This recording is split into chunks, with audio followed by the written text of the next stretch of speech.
Mga katrops, welcome back ulit kayo sa aking channel Sports React PH at ngayon nga ay pag-uusapan natin ang balitang lumakas na nga daw talaga ang lineup ng Golden State Warriors.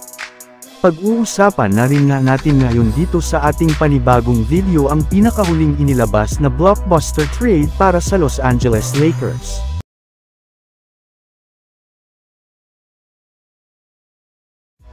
Isa nga sa mga pinaka-inaabangan talagang kupunan sa darating na season ay walang iba kundi ang Golden State Warriors, gayong marami na nga na mga fans ang naiintriga na kung lumakas na nga ba talaga ang kanilang lineup kasunod ng kanilang mga ginawang malalaking move ngayong off-season.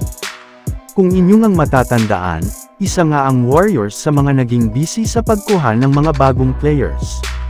Kabilang na nga dyan ay ang pag-trade nila kay Jordan Poole upang makuha nila ang veteran guard na si Chris Paul. Sinundan rin naman nga ito ng pagkuha nila sa kanilang mga batang players sa nagdaang 2023 NBA Draft, habang ang panghuli naman ay ang pagkuha nila kina Dario Saric at Corey Joseph. At ayun nga sa napansin ng ilang mga NBA analyst, aminado nga sila na mas lumakas nga daw talaga ng lineup ngayon ng Warriors gayong una. Wala nang ang drama na pipigil pa sa kanilang team, meron na rin naman nga sila ngayong bagong point guard na gagawa ng ibang mga klaseng play at higit sa lahat meron na nga sila ngayong isang stretch 5 na merong shooting na siyang kulang sa kanila last year. Kaya malinaw na nga po ngayon na mag-iiba na ang storya ng kanilang kampanya sa darating na season. Samantala pumunta naman tayo sa ating sunod na pag-uusapan ngayon sa pinakahuling inilabas na blockbuster trade para sa Los Angeles Lakers.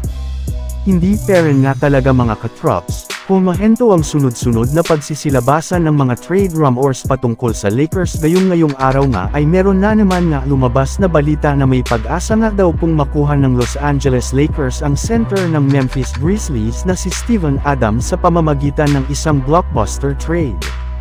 Para nga sa inyong kaalaman, nag-average rin naman nga si Adams last season ng 8.6 points at 11.5 rebounds per game kung hindi lamang siya nagtamo ng injury.